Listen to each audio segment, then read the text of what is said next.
పాండవులను అసలు నిజంగా కృష్ణ పరమాత్మయే లేకపోతే పాండవులు లేనే లేరు. ఎన్ని సందర్భాల్లో ఎన్ని చోట్ల ఎంత రక్షించాడో. భీష్మాచార్యుల వారు స్వచ్ఛంద మరణం, ఆయన్ని నిగ్రహించగలిగిన వాడు లేడు. దేవతలందరూ వచ్చి ఒక పక్క నిలబడినా సరే ఆయన్ని నిర్జించలేరు.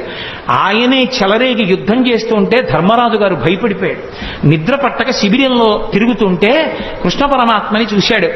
చూశావా కృష్ణ, మా తాత భీష్మాచార్యుల వారు ఇలా విజృంభించి యుద్ధం చేస్తే నా సైన్యం అంతా మడిసిపోతుంది, ఎక్కడి నుంచి వస్తుంది నాకు విజయం అని అడిగాడు. పిచ్చివాడా, మీ తాత ధర్మపక్షపాతి. ఇదే సమయం, చీకటి పడిపోయింది, ఎవ్వరుండరు. నీ తాత శిబిరానికి వెళ్ళు. తాత ఇలా యుద్ధం చేస్తే మాకెక్కడి నుంచి విజయం వస్తుంది, తాత మార్గం లేదా అని అడుగు. పాపం మహానుభావుడు ఇంతమంది మనవల్ని పిల్లల్ని పెంచి పెద్ద చేసి రాజ్యరక్షణ చేసినందుకు చిట్ట చివరికి తన మనవడి చేత అడగబడ్డాడు, తాత నువ్వు ఎలా చచ్చిపోతావు చెప్పు అని.